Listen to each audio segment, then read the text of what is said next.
山河远阔，谢谢您来听我讲故事。欢迎收听悠然心语。是鱼龙混杂的大巴车站。过来。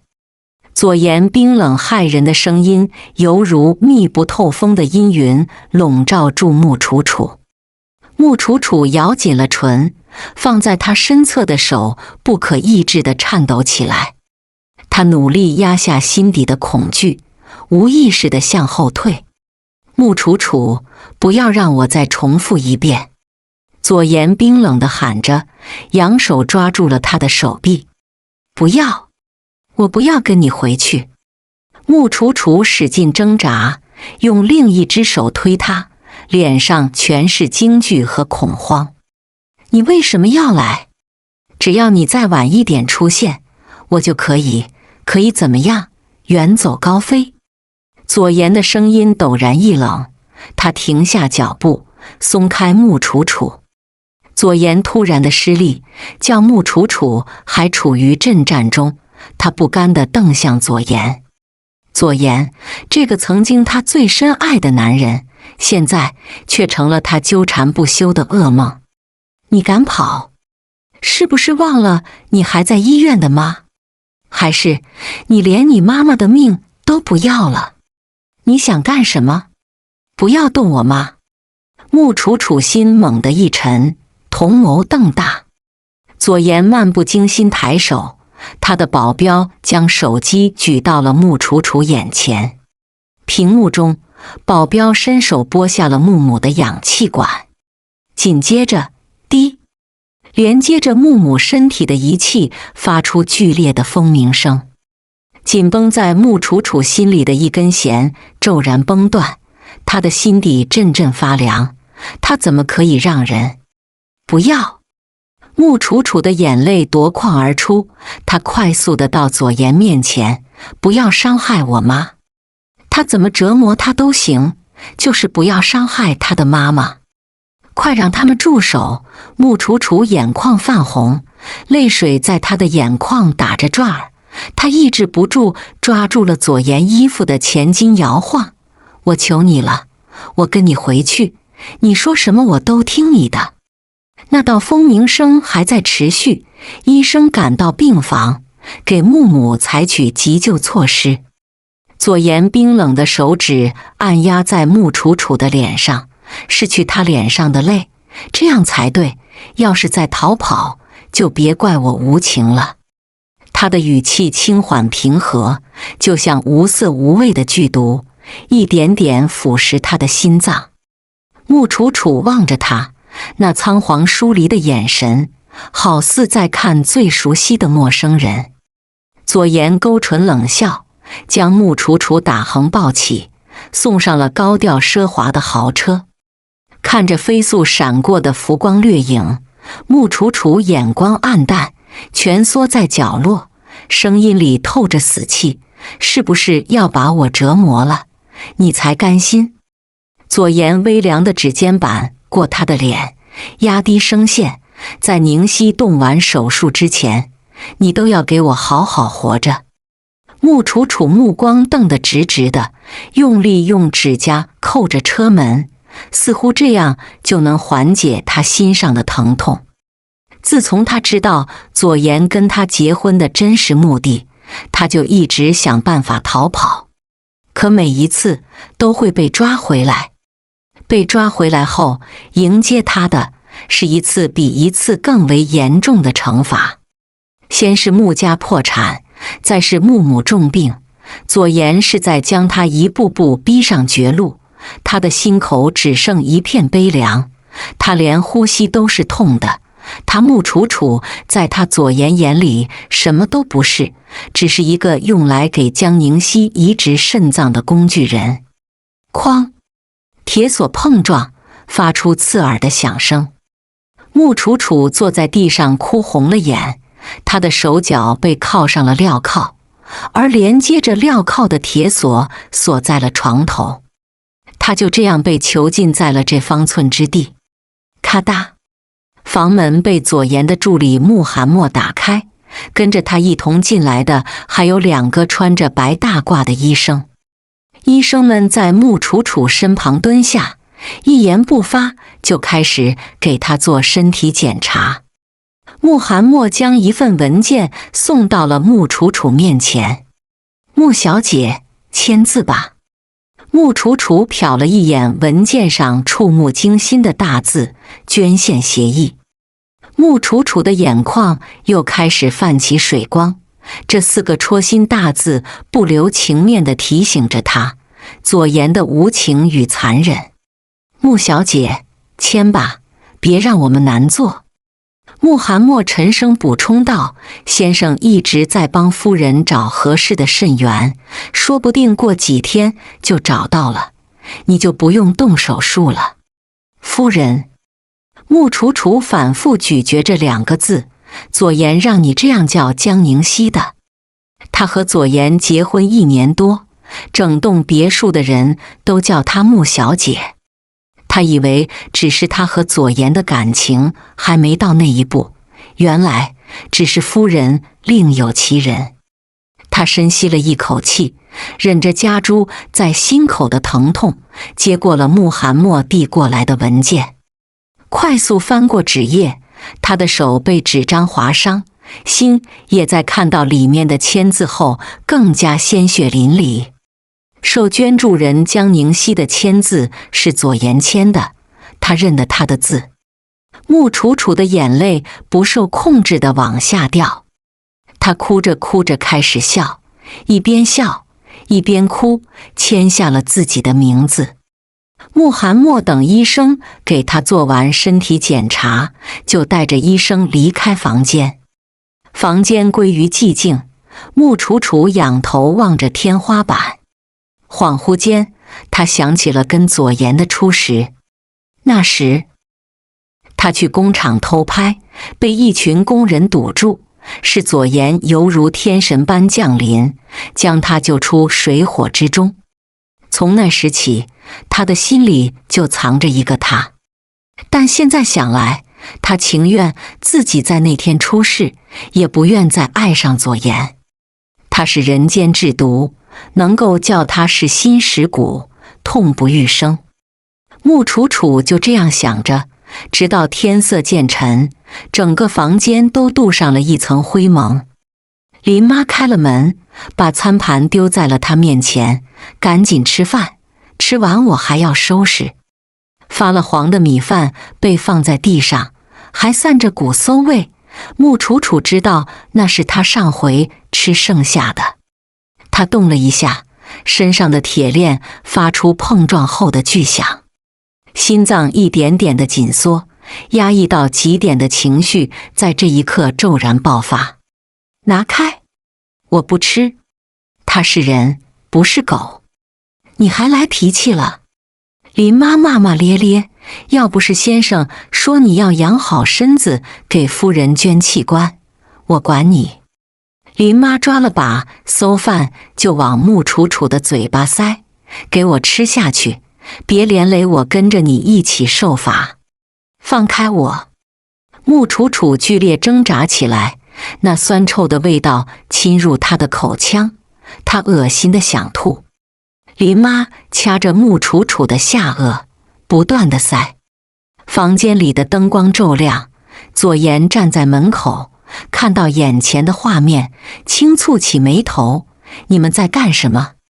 林妈转身，不慌不忙：“回先生，穆小姐不肯吃饭，我担心她的身体，就给她喂饭。”左岩缓步走近，招了招手：“下去吧。”是。林妈端着空盘退下。穆楚楚的胃里翻江倒海，她扶着床沿开始干呕。左岩伸手卡住她的喉咙，用力收紧：“穆楚楚，别妄想用绝食来威胁我。你的身体不是你用来反抗的资本，而是我愿意让你们穆家苟延残喘的底线。”左岩甩开了穆楚楚的脖子，幽邃的眼睛里深潮暗涌。可穆楚楚捂着被掐疼的脖子，忽的身下一轻，穆楚楚被左岩抱起，放在了床上。地上凉。一句半凉不冷的话，叫穆楚楚沉入的谷底的心稍稍一动，可转瞬左言的下一句，又将他打入地狱。养好你的身体，别又弄出什么幺蛾子，没办法给宁熙捐肾。穆楚楚的眼光晦暗，一颗心就像被尖刀横穿，翻来覆去的捅。他抑着胸口的疼痛，唇瓣轻颤，我听你的，你让我见见我妈。左颜面无表情，毫无动容。你都让人拔了她的氧气管了，我这个当女儿的，难道不应该去看看她？穆楚楚音量陡然拔高，眼神里全是对左颜的怨恨。我妈要是死了，我也不会活。到时候我看你拿什么去给江宁熙换肾？左颜皱起眉，眼睛窜跃火光。你威胁我？这不过是一个无助的人最后一点挣扎罢了。医院，隔着玻璃窗，穆楚楚静静地注视她的母亲，看着穆母发白的头发，苍老的容颜，她的心犹如刀绞。当初妈妈就一直不同意她和左颜在一起，偏偏她一意孤行，还把她气到住院。现在左颜更是为了威胁她，疯狂打压穆家。你还敢来？穆父老远看到穆楚楚，你给我滚！穆父咆哮着冲过来推穆楚楚。在穆楚楚身侧等候的穆寒墨伸手阻拦。你给我滚得远远的，我没有你这个女儿。穆府怒火滔天，要不是因为他们穆家何至于落得这个地步？爸，我就想看看妈妈。滚！穆寒墨拉着穆楚楚撤退。穆楚楚的眼眶泪光盈闪，要掉不掉？穆寒墨顾虑她的自尊，没有戳破她的伤悲。穆小姐，时间到了，我们该离开了。穆楚楚沉默点头。穆寒墨突然拦住穆楚楚，穆小姐，走这边。为什么？穆楚楚刚问出口，视线放远，越过了穆寒墨，知道了答案。不远处，左颜站在一个穿着病号服的女人身侧，女人不知和他说了些什么，她的眉眼柔和，用长指宠溺地捏了捏女人的脸。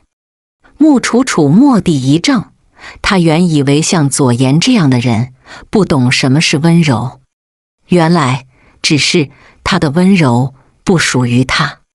密密麻麻的疼痛爬满他的心，在穆楚楚眼眶打转的泪，到底还是不争气地掉了下来。他赶忙伸手擦去。他就是江宁熙。是。穆寒墨应声。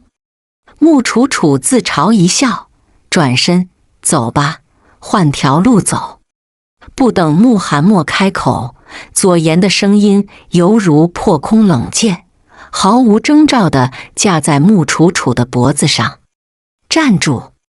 穆楚楚扭头，就见江宁熙已经依偎在左颜怀里，眉眼带笑，就像在看一出好戏。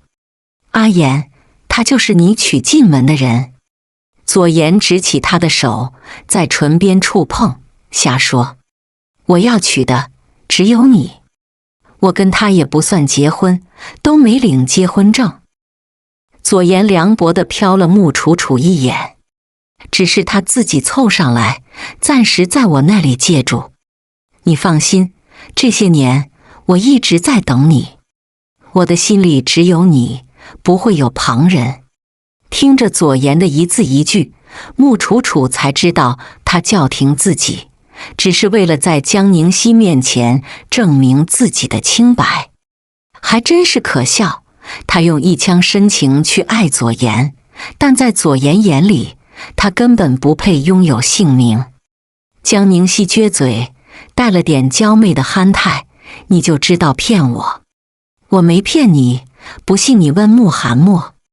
左先生说的没错，穆小姐只是寄住在左家而已。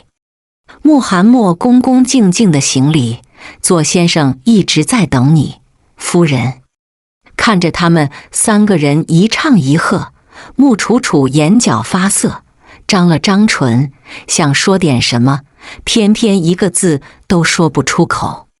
江宁熙的眼睛弯成一轮明月，扯了扯左颜的袖子：“阿言，我想跟穆小姐单独说说话。”左颜疑惑皱眉：“就是觉得她很亲切，我们应该可以成为很好的朋友。”江宁熙的声音里带了点不谙世事的娇绵，让人无从拒绝。左颜走到穆楚楚面前，冷眸微聚，压得足够低的声音阴冷变调：“什么该做该说，不用我教你。”穆楚楚把手装进口袋，攥到青子，却远不及他内心1/1000的痛。他的心就像被左颜破开，丢弃在地，一遍遍践踏。偏偏他受他牵制，还不能离开。江宁熙上前拉着穆楚楚到一旁的大树，确定左颜那边听不到他们的对话，立马换了一副嘴脸：“刚刚左颜跟你说了什么？”穆楚楚的心还像被撕开一个口子，凉飕飕地灌入冷风。他嫌恶地睨着江宁熙精致的脸庞，不说话。“你不过是左颜养的一条狗，我问你话，敢不回答？”江宁熙掐穆楚楚的胳膊，从远处看过去，就像江宁熙亲密地挽住了穆楚楚的手臂。“放开我！”穆楚楚吃痛皱眉，抽回自己的手。他这一抽，手从口袋抽了出来，当的一声，他一直放在口袋的项链掉落在地。江宁熙的眼眸阴暗眯起，瞪着那条项链，冷声：“左颜用这条项链跟你求婚的事，我听说了。但你知道这条项链代表了什么吗？你一定不知道吧，才会把这条项链当成宝。”江宁熙挺胸抬头，全身充斥了一股与生俱来的傲慢。这条项链是爱尔兰知名设计师的作品，推出当年就引起了轰动，因为它的名字叫做虚伪的爱。穆楚楚看着地上的项链，瞬间就失去了去捡拾它的勇气。虚伪的爱吗？他真当成了宝贝。就算在他知道左颜跟他在一起，只是为了让他给江宁熙捐肾，他也一直把这条项链留在身边。他始终相信他是爱过他的，这条项链还是我亲自给你挑的。江宁熙咯咯直笑：“我跟左颜讲过这条项链的含义，但他还是决定拿这个跟你求婚。”穆楚楚哽咽，血腥气在他的喉咙盘旋：“你的意思是，左颜跟我求婚，也是你让的？”“是啊，你的整个人生就是一场笑话。不然求婚，左颜为什么连枚戒指都不肯给你？”听到这个回答，穆楚楚忍不住颤抖起来。他早该明白的，江宁熙想要的，哪怕是要左颜豁出命，他也会帮他弄回来。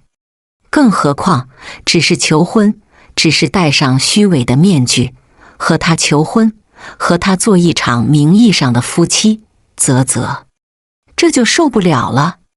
江宁熙轻快地笑：“你妈妈也挺可怜的，居然生了你这么个女儿。”江宁熙意有所指地拍了拍穆楚楚的肩膀，似帮她拂去尘埃。“你猜她的病为什么一直好不了？因为我买通了医生，让她成为了个残废。”穆楚楚瞪大了眼，她用力扣住江宁熙的双肩：“我妈妈的病是你不对，左颜明明答应我会让医生医治，就是因为这样，你才会听他的话呀。”江宁熙阴狠勾唇。穆楚楚愤怒不已，她赤红的眼眸喷薄着怒火，她掐住了江宁熙纤细的脖颈：“恨不得将他的脖子拧断。你为什么要这么做？就为了我的肾吗？江宁熙不回答，眼睛里带着嘲讽的笑意，嚣张挑衅。被怒火掩盖了理智的穆楚楚怨毒咬牙，用尽了全身的气力。江宁熙没站稳，朝后一跌，和穆楚楚双双摔在了地上，但穆楚楚的手还是没有从他的脖子上松开。不远处的左岩看到了这样一幕，火速冲了过来。阿岩，救我！江宁熙艰难求助。左岩暴力地朝着穆楚楚的后背一踢，穆楚楚被踹飞了出去，狠狠地撞在一旁的大树上。啪！穆楚楚还未从地上爬起，就被左岩劈头盖脸打了一巴掌。他的耳朵传来嗡嗡的蜂鸣声，脑袋晕晕沉沉。穆楚楚，你吃了雄心豹子胆了，敢当着我的面动宁熙，那是他活该。穆楚楚把牙咬碎。砰！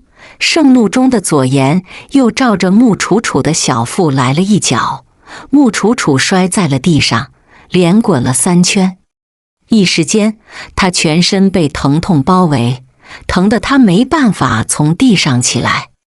他躺在地上，看着左岩把江宁熙打横抱起，快速地把他送进医务室。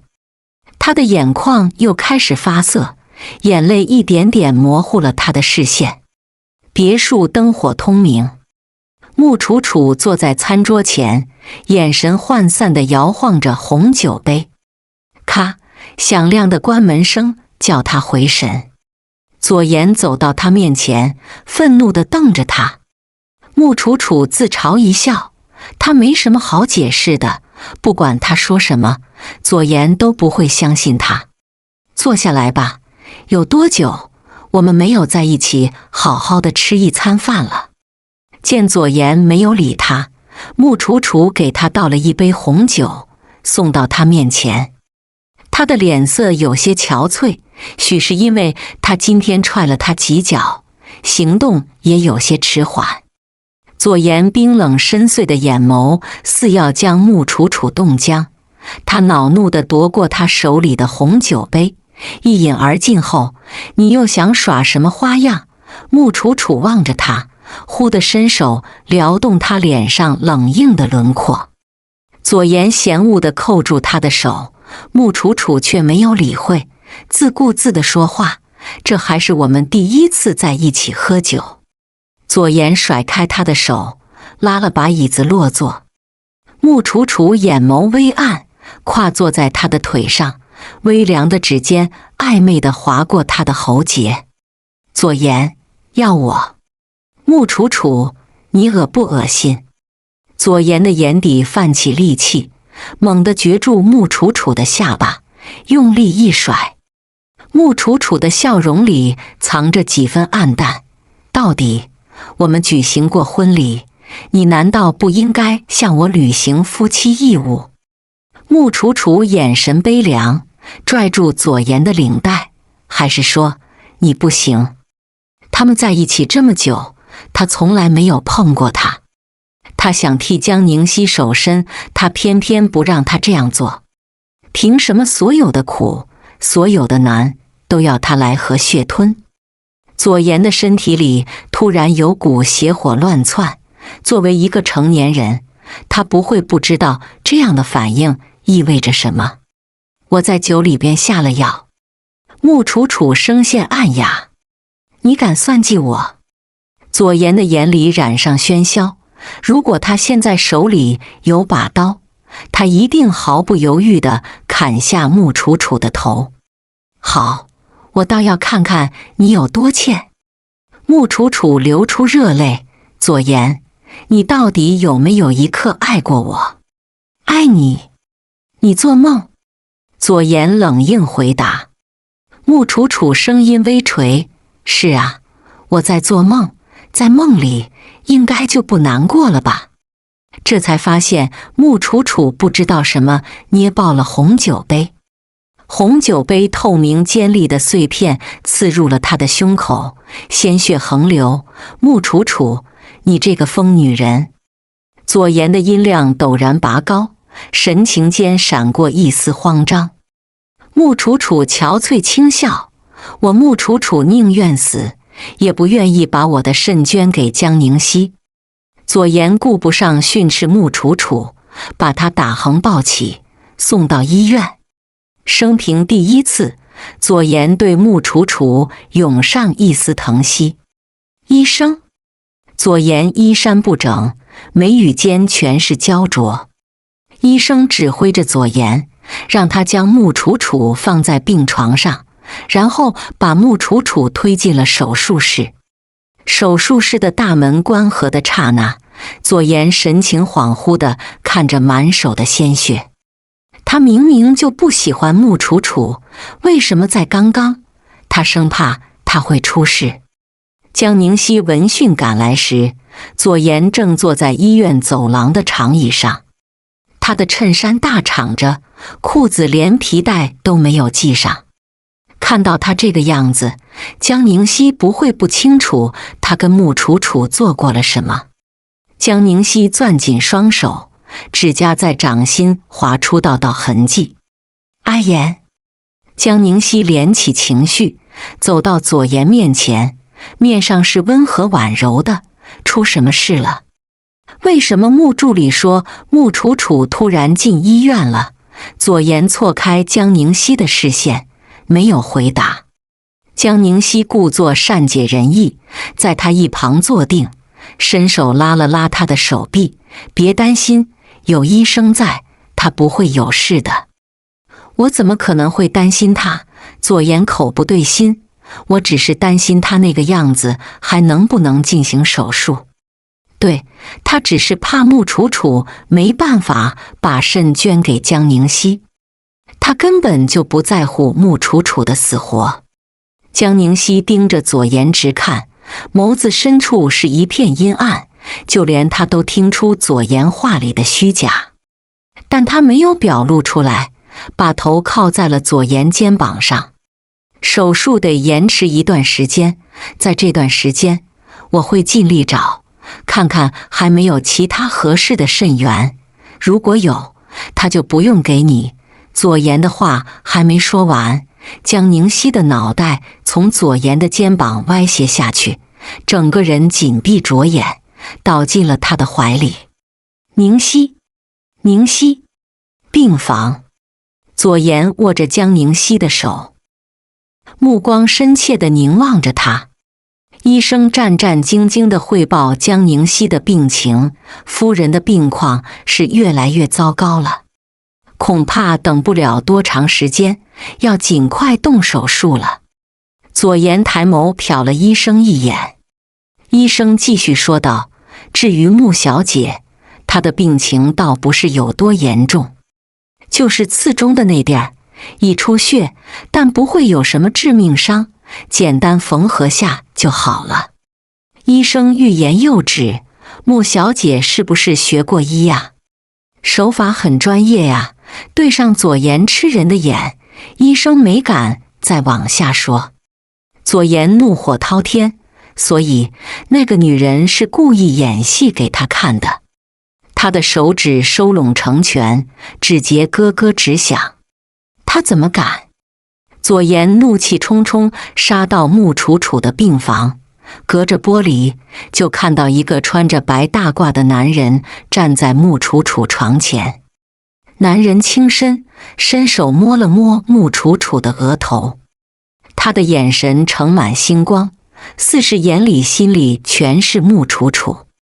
所以穆楚楚装死不捐肾，就是为了这个野男人。呵，砰！左颜一脚踹开了病房的门。你是谁？陆明初惊诧不已。左颜气势汹汹，毫不理会陆明初，直接把穆楚楚从病床上拽了上来。你要干什么？陆明初怕左颜扯到穆楚楚的伤口，慌忙扶住穆楚楚。穆楚楚，我还真是小瞧了你。没一会功夫，就又勾搭上一个男的。左颜掰着穆楚楚的下巴，逼迫他直视自己。你就那么缺男人？那么想被男人睡吗？左颜，你胡说八道什么？陆医生是我同学。穆楚楚的声音低微，透着股有气无力虚弱。看着穆楚楚一脸憔悴，左颜怒火中烧，还装呢？谁信啊？左颜暴力地把穆楚楚往墙上撞。你不是不想给宁熙捐献？我现在就让医生准备手术。穆楚楚看着眼前冰冷如磨的人，心口的伤疼不断扩大，想要将他吞噬殆尽。你放开楚楚，他现在的情况很不好。陆明初上前护着穆楚楚，左颜甩手就把他推开。他是个练家子，对付陆明初这样一个文弱的医生根本就不在话下。他怒气腾腾地卡着穆楚楚的脖子，把他往外边带。楚楚，叫的倒是挺亲密的，想恶心谁呀？你住口！陆明初跌在地上，扶着病床。我跟楚楚是同学，我这样叫他怎么了？怎么了？左颜目露凶光，就像暗夜中的恶狼。我不要的狗，也轮不到其他人来搞。你，陆明初被左颜激怒，他握紧了拳头，愤怒地朝左颜冲了过去。他怎么可以把楚楚说成是狗？左颜一个抬脚，狠狠地踹在他的膝盖上。陆明初右膝一软，跪在了地上。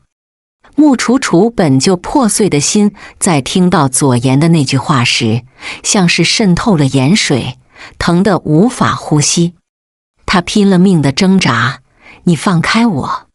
我是人，活生生的一个人，我有感情，有自尊，不是你可以随便践踏的。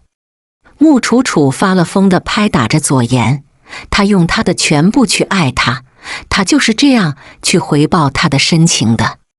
他真的是瞎了眼了。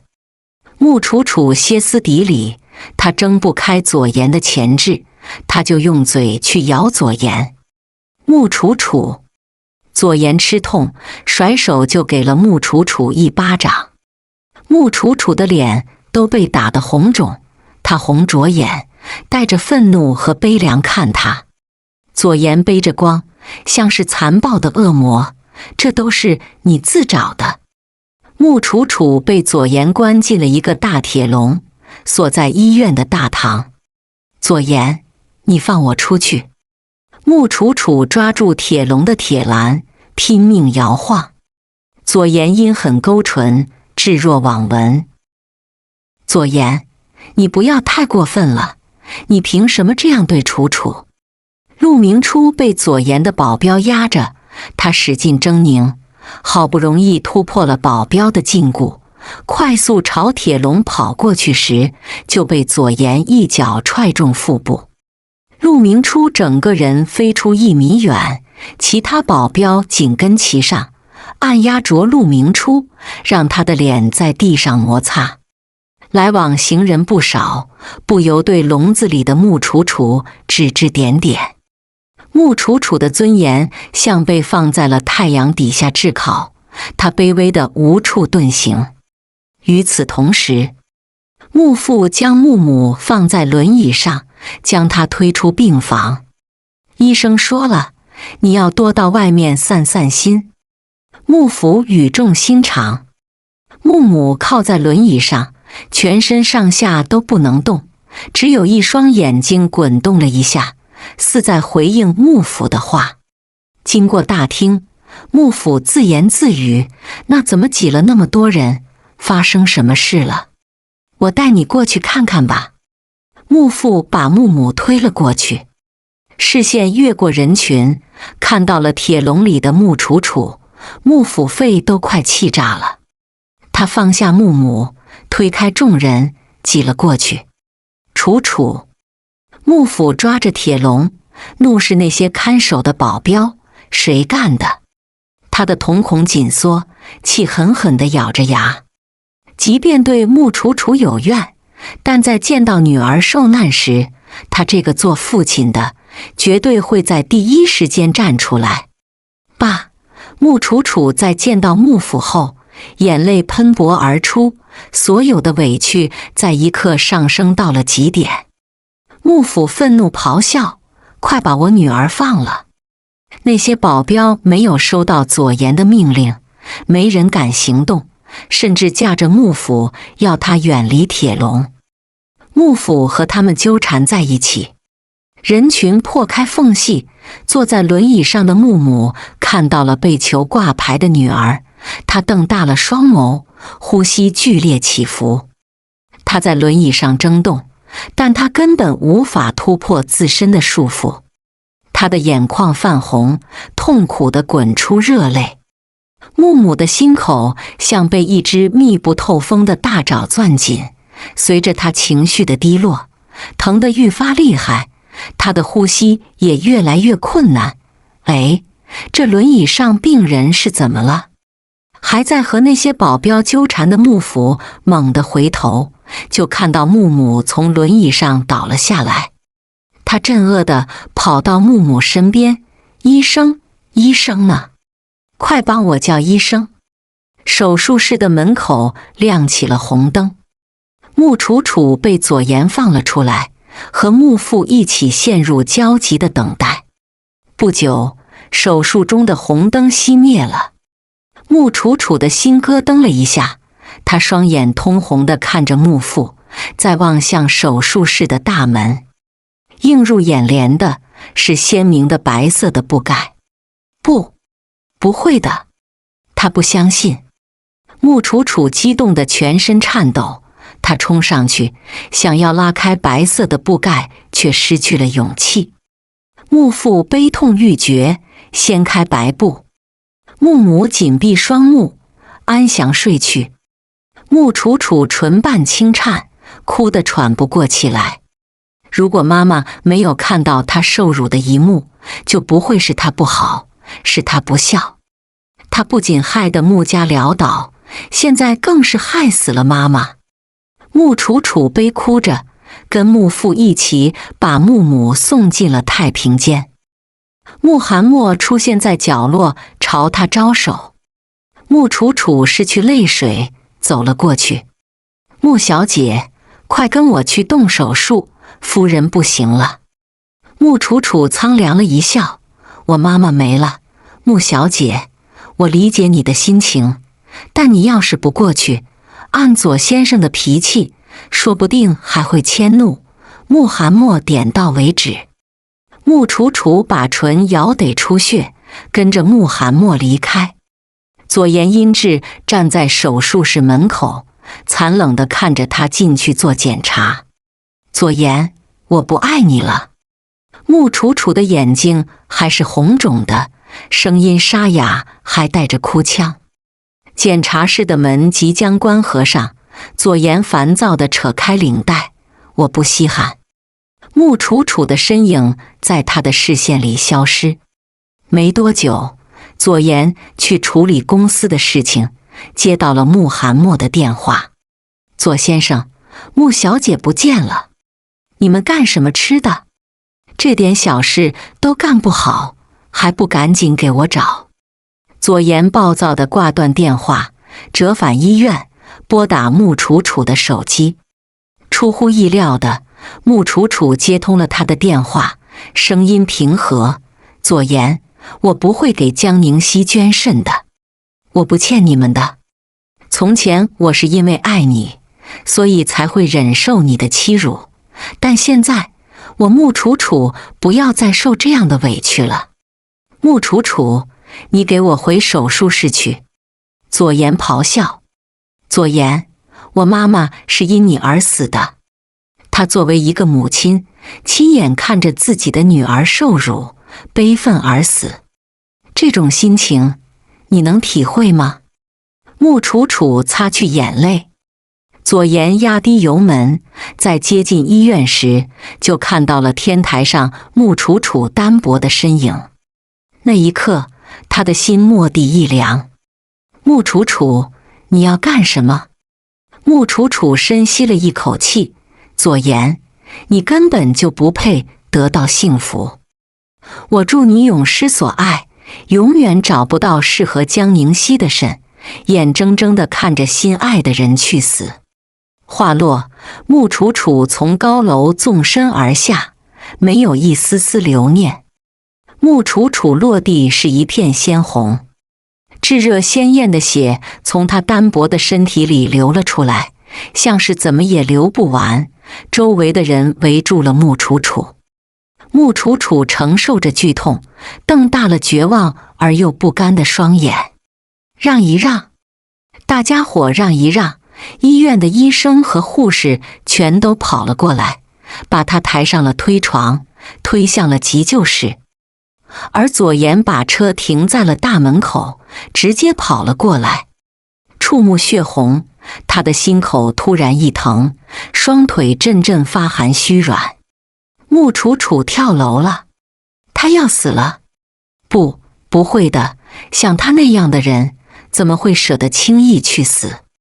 他跌跌撞撞地朝着急救室跑了过去，看着像用穆楚楚的鲜血染成的手术中，左岩的心渐渐收紧。恍惚间，他的脑海似出现了穆楚楚的脸，他在一片花丛中微笑着，甜美而又美好。那副样子，就像从前盛夏的午后，他等着他从公司回来。他的一颦一笑，就像挥之不去的噩梦，紧紧勒住了左岩的心脏。他紧握的拳头轻微震颤，他在害怕，害怕穆楚楚真的会死。左岩，你有病啊！他都那样了，你还要逼他？陆明初火急火燎地赶来，照着左岩的脑袋就是一拳。左岩片刻失神，被陆明初重重打了一击。他要是出了什么事，我绝对不会放过你。陆明初攥住左岩的衣领，左岩凉薄地看着陆明初，陆明初的怒火甚嚣尘上。你到底为什么要这样对她？她是你的妻子。陆明初目瞪欲裂，咬牙切齿地晃动着抓住左岩衣领的手。我跟他的事，什么时候轮到你一个外人来评头论足？左岩反扣住陆明初的手。陆明初不甘咆哮，评头论足？他都跳楼了！他怒气冲冲地指着紧闭的手术室的大门。他从那么高的楼跳下去，随时都可能会死。死字像是触碰到了左岩的逆鳞，他愤怒地推开陆明初，把他重重地摔在了地上。穆楚楚才不会死，他休想用死来逃出他的手掌心。陆明初咬着牙，冲上去和左岩扭打在一起。咔嗒，手术室的门被护士急速推开。谁是病人的家属？我是。左岩一击将陆明初打垮，快速冲了过去，他的胸腔剧烈起伏，猛烈跳动。陆明初也踉跄着从地上爬起，走了过去，满目焦灼。护士拧紧了眉，病人的情况不容乐观，随时都会有生命危险。这份病危通知书，请您签署一下，我们会尽全力对病人施救。生命危险，病危通知书。左岩一阵阵耳鸣，他有一种强烈的感觉，好似穆楚楚真的要离他而去。几乎是本能反应，左岩拔腿就往手术室冲。他的眼底涌起一片暗红，就像从地狱归来的罗刹。你不能进去，医生还在给病人动手术。护士喊叫着，医院的工作人员拦住了左岩。陆明初一扣住左岩的双臂，用力扼住，你现在进去，只会阻碍医生对他进行救治。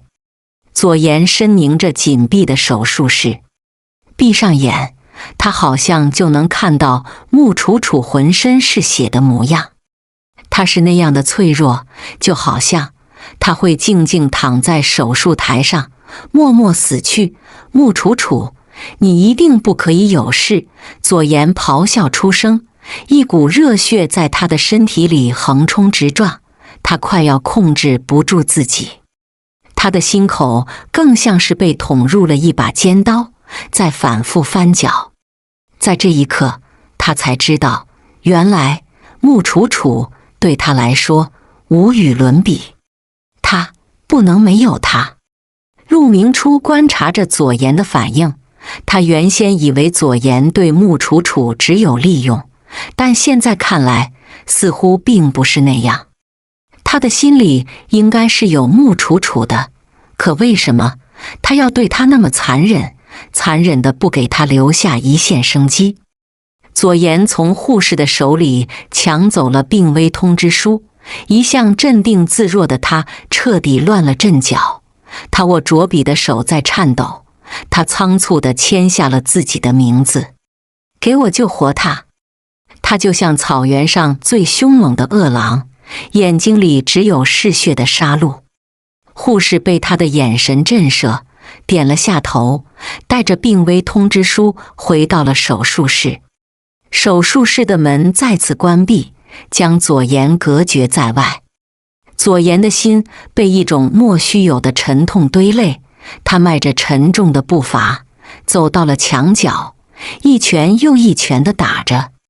骨节青肿带血，他也像感觉不到疼痛。阳光透过窗户照射在穆楚楚的眼皮上，穆楚楚睁开眼的瞬间，映入眼帘的是白茫茫的天花板，紧接着才是左颜冷峻的脸庞。他的眼眸暗淡了下去，想睁动，发现自己全身都被打上了石膏，就连呼吸也要依靠呼吸机来供氧。左颜凝望着他，紧绷的手臂颤动了一下，快速地按下床上的警铃。很快，医生们涌入了病房，给穆楚楚做检查。左先生，穆小姐已经醒了，只要好好调养休息，应该可以慢慢恢复。知道了，下去吧。左颜拉了把椅子，在穆楚楚身旁坐下。穆楚楚滚动着眼珠子，和左颜对视。他看不清他的眼里的情绪，像有怒焰，也有几分疼惜。只是疼惜，怎么可能？穆楚楚自嘲似的眨了一下眼睫，但左颜没有离开，他的脸上也没有表情，只是静静地坐在穆楚楚身侧。时间一点点流逝，穆楚楚想到母亲临死时的一幕幕，身上就像被一把尖利的小刀一点点地刮挖着皮肉，疼痛一点点地爬满他的身心，叫他痛得喘不过气。叩叩，敲门声打破了这样的沉寂。穆寒墨扮演着手机，左先生，城西的项目需要您的介入。左颜拉开椅子，迈步微合上了病房的门。穆楚楚凝视着他宽厚高大的背影，悲哀的眼神里渐渐浮现了一丝决绝。他艰难地咬住了呼吸管，用力扯掉。他宁死也不要去成全左颜和江宁熙，他们不配。瞬间，他就像岸边濒死的鱼，瞳眸放大，张大了干涩的嘴，大口大口地喘息着。滴，连接着穆楚楚身体的仪器发出刺耳的蜂鸣声。左颜迅速折返回来，他着急把呼吸管重新塞入穆楚楚的鼻孔。穆楚楚咬紧后槽牙，颤抖着发白的双唇无力道：为什么救我？为什么不让他去死？左颜的眸色讳莫如深，他居然想去死。他知不知道，在他以为他差点活不了的时候，他有多心痛？他的眸间变化莫测，猛然伸手卡住了穆楚楚的喉咙。穆楚楚，给我好自为之，不要再一而再再而三地挑战我的底线。他的声音森冷如冰。我知道你的软肋，你妈妈死了，你爸爸还活着，我多的机会从他身上讨要回来。左言，穆楚楚的呼吸被掠夺，他恶狠狠地咬字。被他深埋在心底的委屈，就像结疤的伤口，还没好全，就又被左言撕开。他的眼眶滚动着热泪，不许你动我爸爸。左言甩开他的头，看你的表现。总之，你的命跟你爸爸的命捆绑在一起。你要是敢死，我就让你爸爸给你陪葬。撂下威胁，左言把门摔得震天响。空荡荡的房间仅剩穆楚楚一人，想到逝去的妈妈，他的心脏就像被人生生剜了下来一样。他痛苦不已，眼泪不断地往下掉，他的胸腔起伏，血腥在他的喉咙里盘旋，他凶猛地咳嗽，竟生生咳出血来。血色沾染了纯白的床单，看上去触目惊心。悲痛之后，他就像失了魂的空壳，悲哀地望着天花板。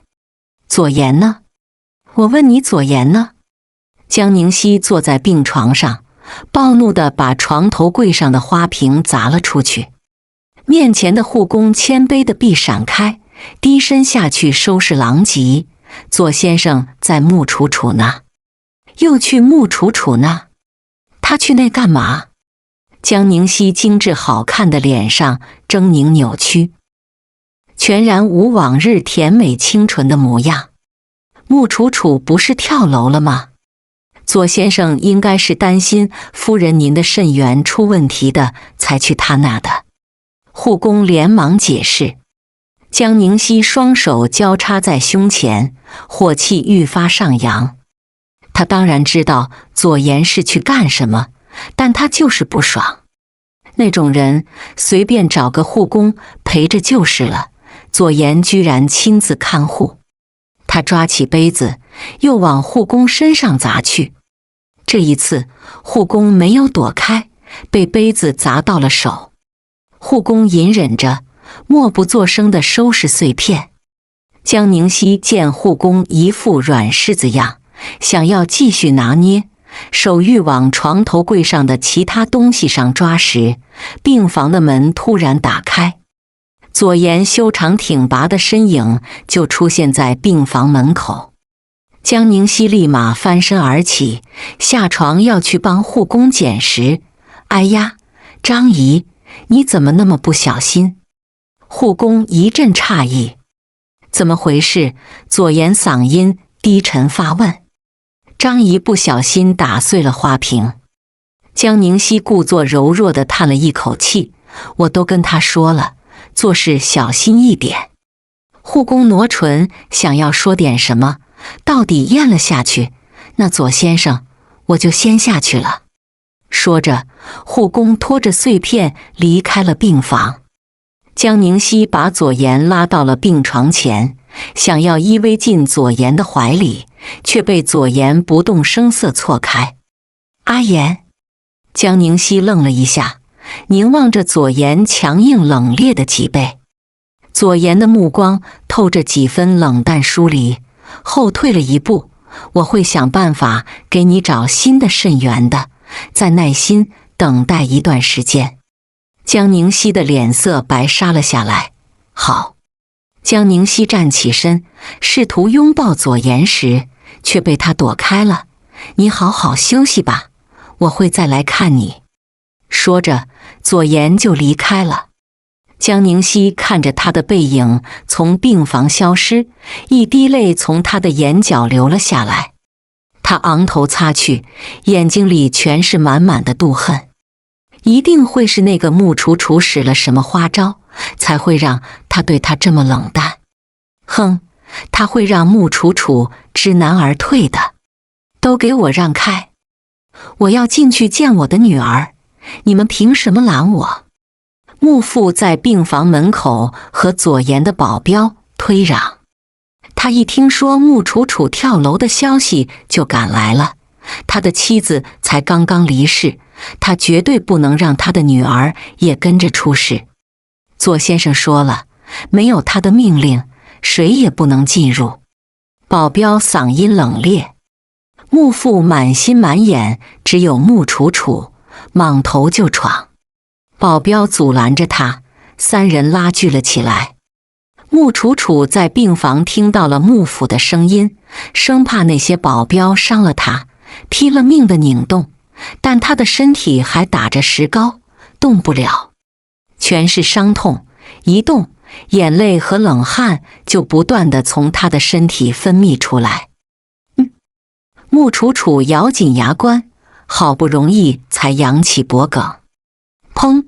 门外传来剧烈的冲撞声，穆楚楚担忧地咆哮出声，人也重重地跌撞回病床。不要伤害我爸爸！楚楚，楚楚，你现在怎么样了？你放心，爸爸今天一定要把你带走。穆父年迈的苍音再度传了起来，似乎还带了几分痛吟。不要！穆楚楚的眼泪夺眶而出。爸爸，你回去吧，我没事的，不要让他们伤害你。穆父没有回答穆楚楚，传入穆楚楚耳朵里的是接连不断的碰撞声。爸爸，你回去，别管我了。左言怎么说也是我名义上的丈夫，不会对我怎么样的。他急得要命，心疼得要命，偏偏他就是不能动弹。他满怀不甘地把5根手指头全缩成一团，用尽了全身的力气，带着满满的自责，重重地砸在了病床的围栏上。哐！病床被穆楚楚砸得震天响。我求求你们了，不要打我爸爸！与身上似被烈火灼烧的疼痛相比，他的心更加伤痛。他保护不了自己，更加保护不了自己的家人，还要拖累他们跟着自己的受累。只要想到那些保镖把残忍的拳头锤击在穆父身上，他的心就一阵阵抽痛。外面的击打声渐渐平静下来，穆楚楚的心又像被揉成一团。爸爸！他生怕爸爸撑不住，恐慌大叫。这时，病房的门被打开，穆寒墨一身西装笔挺，脸上的表情平淡无波，缓步走了进来。穆小姐，你别担心了，安心养病，我会帮你照顾好穆先生的。穆楚楚的眼睛里滚动着热泪，急切地望着穆寒墨。我可以相信你吗？穆寒墨眼波微沉，可以。我爸爸现在怎么样了？晕过去，交给医生了。穆寒墨眼睑微垂，带着几分不忍。我交代他们了，下次绝对不会对穆老先生动手。还有，我会去做穆老先生的思想工作。你现在的身体不好，他确实不宜来探视你。穆楚楚的眼泪簌簌落下。是啊，他现在受左言威胁，爸爸应该离他越远越好。他重重点了下头，好。1个月后，穆楚楚身上的石膏可以拆卸下来了，但还不能正常行走。暮雨寒宵，左言将他送到了墓园。他以为自己足够坚强了，但在看到冷灰墓碑上穆母的照片时，泪如雨下。妈妈，我来看你了，对不起，对不起，都是他不好，这一切都是他的错。当初他就不该坚持要嫁给左言，如果没有嫁给他，这一切悲剧都不会发生。妈妈，他流着泪，哭得撕心裂肺。不远处，左言和江宁熙并肩而立。左言深凝着穆楚楚，他单薄的身体因悲泣不断颤抖，整个寂静的墓园都回荡着他凄凉悲惨的哭声。江宁熙发觉左颜的视线一直停留在穆楚楚身上，捧着鲜花的手不由攥紧。穆小姐哭得好伤心，我过去陪陪她。左颜这才淡淡看了江宁熙一眼，点了下头。悲哭的穆楚楚听到了轻微的脚步声，扭头望去，就见江宁熙把一捧盛放的鲜花放在了穆母的墓碑前。你来干什么？穆楚楚眼睛红肿，泪痕未干，还带着浓重的哭腔的嗓音泛起了敌意。我当然是来祭拜穆夫人的。江宁熙的脸上甜笑微扬，说来你应该不知道吧，我跟穆夫人早就认识的。江宁熙语出惊人。穆楚楚惊诧地望向他。当初我作为孤儿院最优秀的孩子，还接受过他的捐助，只不过之后我因为被曝盗窃，他就停止了对我的资金支持。江宁熙沉浸在回忆中，自顾自说道：拜托，我是个大学生，他给的钱不够花，我偷些化妆品算什么？穆楚楚难以置信，实在无法相信从江宁熙的嘴里说出的这些事情。现在他死了也好。江宁熙轻笑，不枉我恨他那么多年。他的眼睛狡黠眯起，俯到了穆楚楚身侧，悄悄告诉你，他会那么快死，还是因为我让医生给他开的药。我上次就给过你提示了，为什么你还没发现？江宁熙拍了拍穆楚楚的脸。穆楚楚瞪大双眼，放在轮椅扶手上的手猛然收紧，青筋暴起。你说的都是真的，他死都死了，我骗你干什么？江宁熙冷嗤，像他那种人根本就死不足惜。江宁熙的面部表情扭曲，是穆母给他希望，让他以为他可以改变他的人生。结果呢？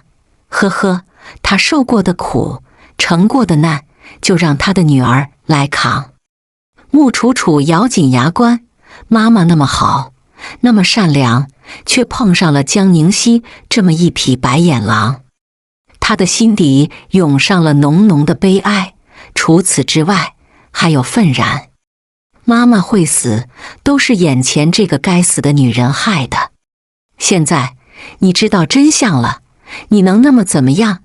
江宁熙漫不经心地笑着，伸手撩开被微风吹乱的穆楚楚的刘海。穆楚楚猛地抓住了他的手，我要你血债血偿，你给我死！他猛地扯了江宁熙一把，毫不犹豫地照着他精致的脸上呼下一巴掌。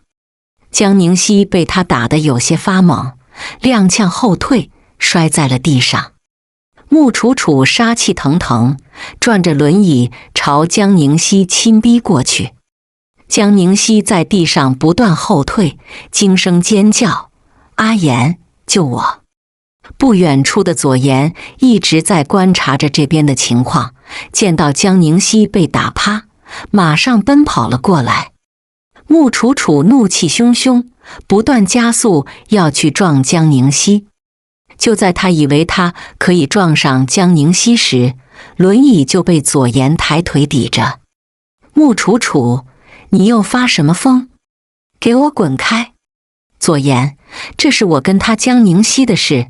穆楚楚的嗓音嘶哑咆哮，他害死我妈妈，我要弄死他。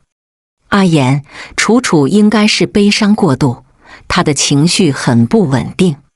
江宁熙躲在左颜身后，小小声说。左颜心头一动，穆母的死是他，穆楚楚，你冷静一点。你要我怎么冷静？穆楚楚戳着胸口，我妈妈死了，她现在就躺在那块坟墓底下，你能把她还给我吗？她歇斯底里地哭嚎着，头发散乱，发丝因些微的雨水粘着在她的脸上。你说呀，你还要我给这样的人捐肾？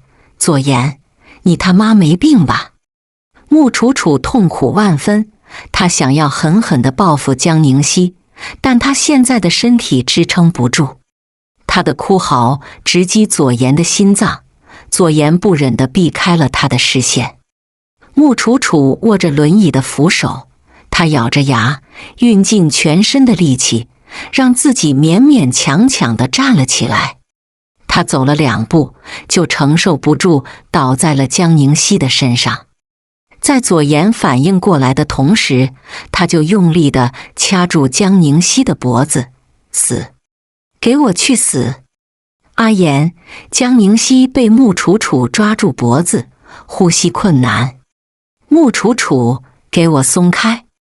左岩想要分开穆楚楚和江宁熙，但穆楚楚的力道却出乎意料的大。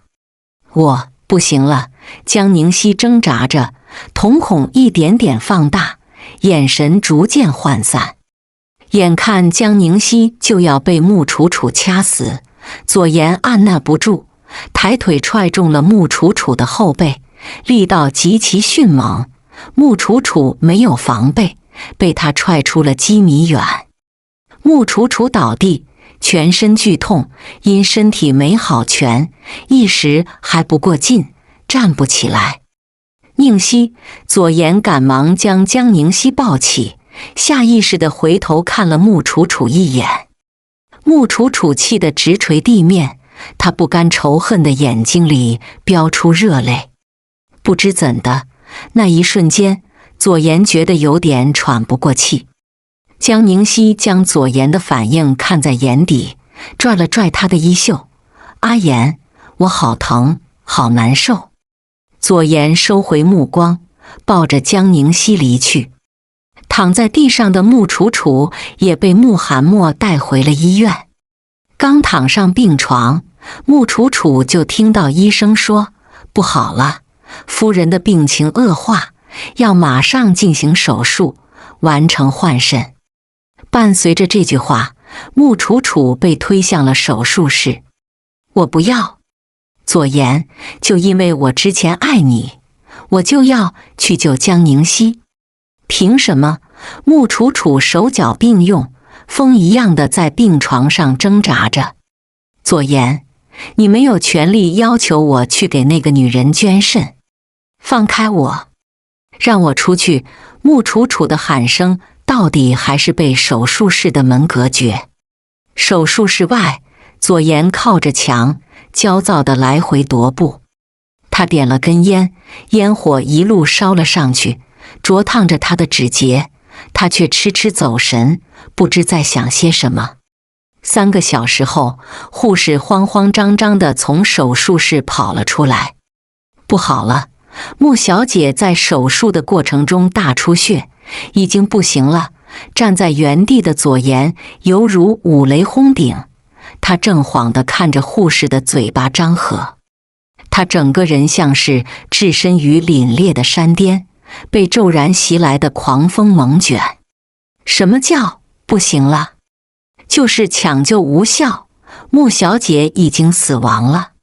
护士一脸沉肃，左岩的瞳孔一点点收紧。怎么会呢？一定是穆楚楚在耍花招，一定是他想要借着假死从他身边逃离。左岩猛然跑了过去，隔着手术室的大门，他远远凝望着穆楚楚。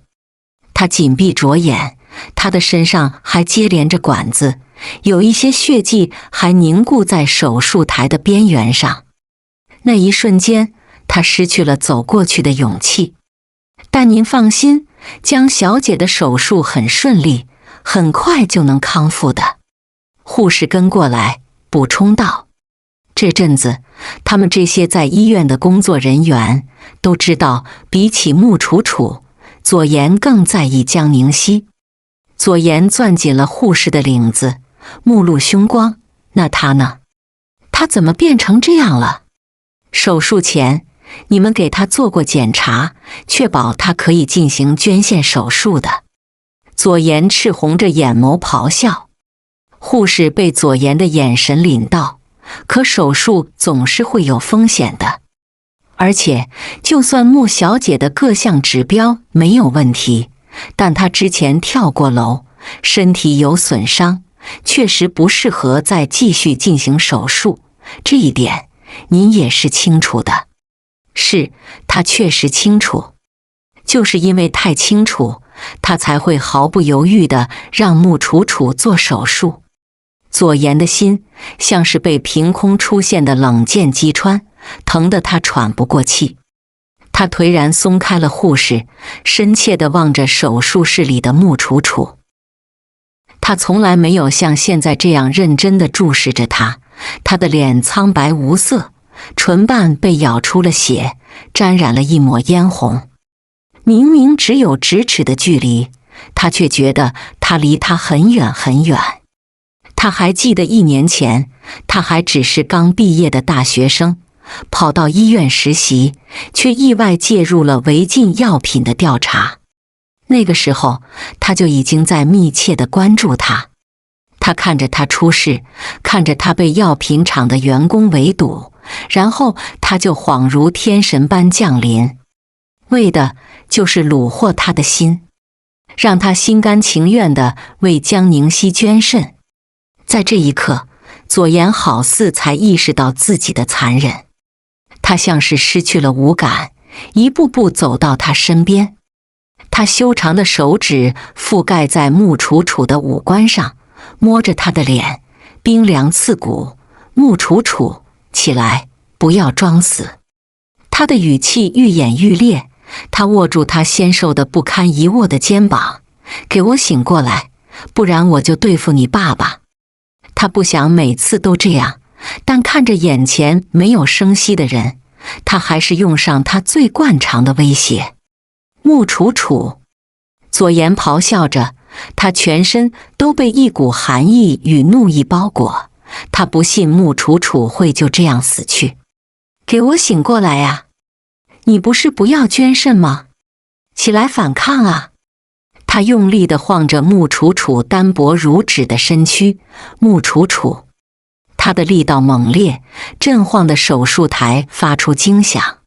左先生，您冷静一点，病人已经去世了。医生上前拦住左岩。给我闪开！左岩甩开医生，额上的青筋突突直跳，眼眶微红，继续晃着穆楚楚。穆楚楚，给我睁开眼！我命令你醒过来！没有我的允许，你不能死！他一声声地怒吼着，但已经死去的人是没有办法再给他半点回应的。他把穆楚楚紧紧地抱进怀里，像要将她揉进自己的骨血。穆楚楚，睁开眼看看我，我娶你，我跟你补领结婚证，给你补办婚礼。左岩抱着穆楚楚晃了晃。左岩一声声地说着，心疼地抹开她唇上的血迹。穆楚楚，你不是爱我吗？我同意你跟我在一起，你给我醒过来！穆楚楚双眼紧闭，脸色苍白，像是陷入永远不会苏醒的梦境。左先生，不好了！穆寒墨快步走来，站在手术室门口。穆老先生带着记者过来，说您虐待穆小姐，要把穆小姐带回去。左岩悲伤地看了一眼怀里的人，视线冷扫过去，带她回去。去哪？他穆楚楚是我的人。说话间，就传来熙攘人声。穆府带着记者们围住了手术室。当看到被左岩抱在怀里，似没了声息的穆楚楚，穆父老泪纵横。左岩，你到底对我女儿做了什么？左岩没有说话，他只是拖着穆楚楚的脖子，让她的冰凉的脸和自己紧贴。刚才的护士并没有离开，看到穆楚楚苍白的脸，穆府的心里升起一种不祥的预感。他抓住护士，你说我女儿到底怎么了？护士支支吾吾，穆小姐，她不幸在手术中丧生了。你说什么？幕府捂住心口，节节败退。左岩的视线如冷芒一般刺了过来，你给我住口！穆楚楚没事，他只是累了，想要好好睡一觉。悲愤交加，幕府脚底虚浮，走到左岩面前，攥紧他的领子，把他从地上提了起来。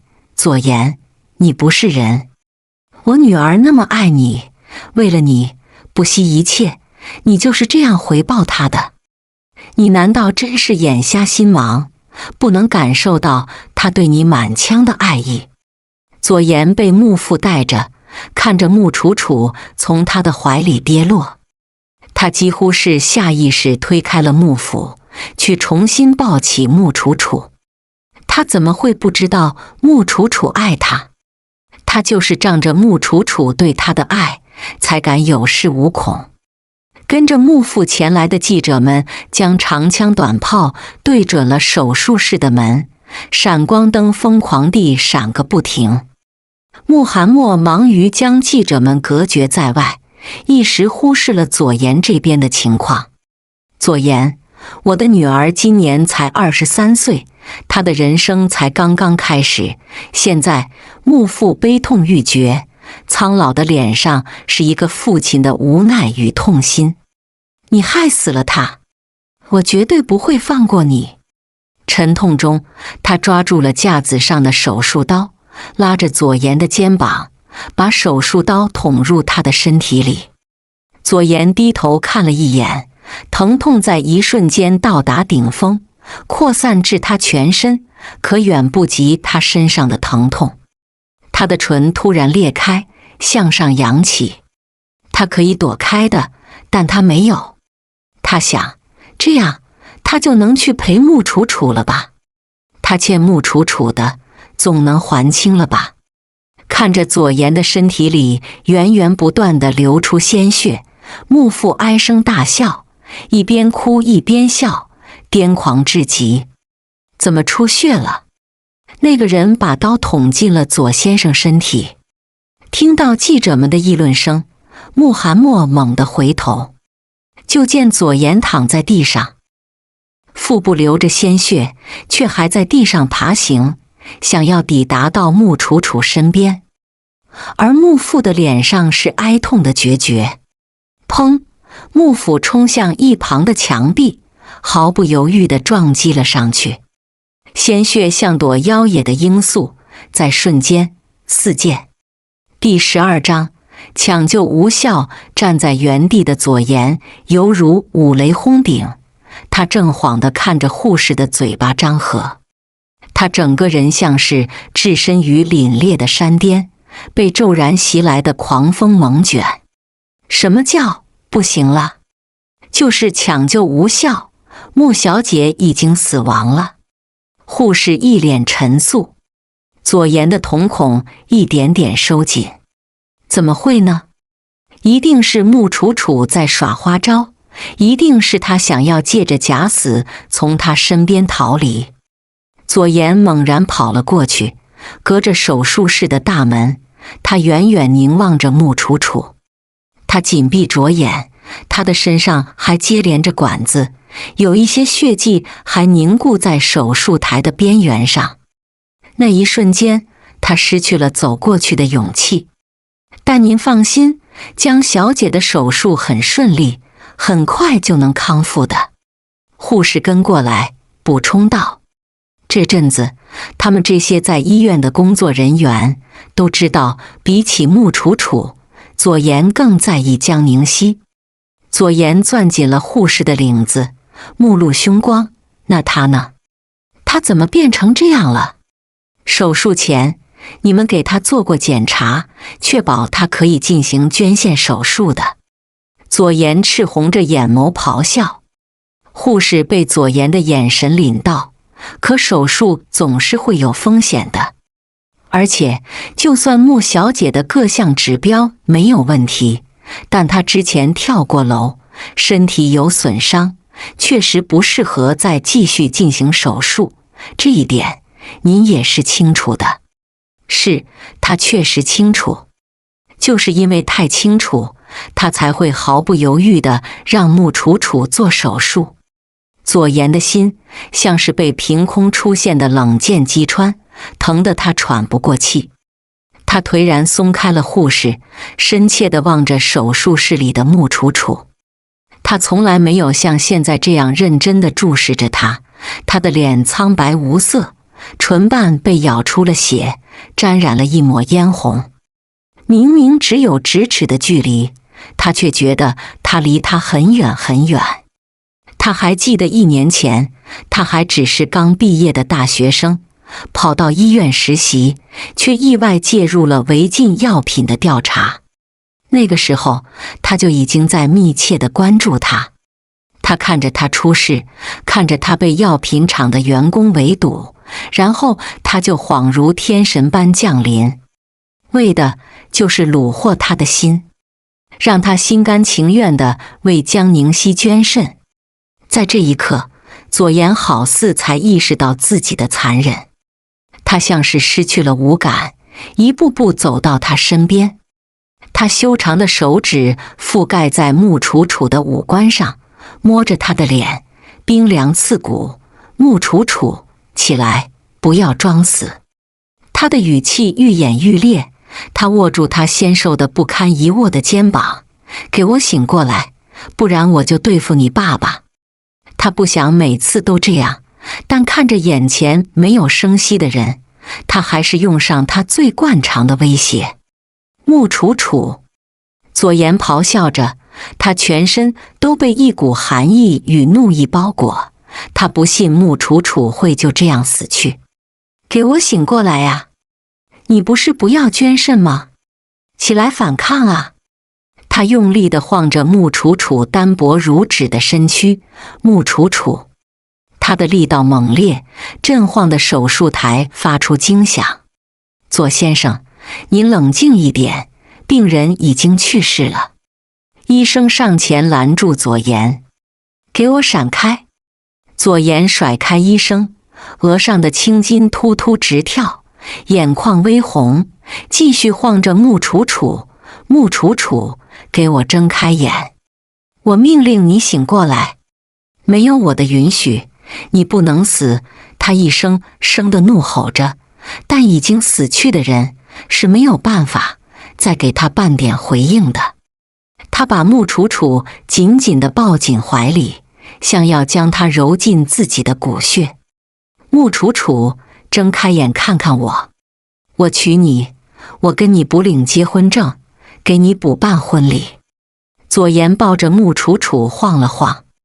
左岩一声声地说着，心疼地抹开她唇上的血迹。穆楚楚，你不是爱我吗？我同意你跟我在一起，你给我醒过来！穆楚楚双眼紧闭，脸色苍白，像是陷入永远不会苏醒的梦境。左先生，不好了！穆寒墨快步走来，站在手术室门口。穆老先生带着记者过来，说您虐待穆小姐，要把穆小姐带回去。左岩悲伤地看了一眼怀里的人，视线冷扫过去，带她回去。去哪？他穆楚楚是我的人。说话间就传来熙攘人声，穆府带着记者们围住了手术室。当看到被左岩抱在怀里似没了声息的穆楚楚，穆父老泪纵横。左岩，你到底对我女儿做了什么？左岩没有说话，他只是拖着穆楚楚的脖子，让她的冰凉的脸和自己紧贴。刚才的护士并没有离开，看到穆楚楚苍白的脸，穆府的心里升起一种不祥的预感。他抓住护士，你说我女儿到底怎么了？护士支支吾吾，穆小姐，她不幸在手术中丧生了。你说什么？穆府捂住心口，节节败退。左岩的视线如冷芒一般刺了过来，你给我住口！穆楚楚没事，她只是累了，想要好好睡一觉。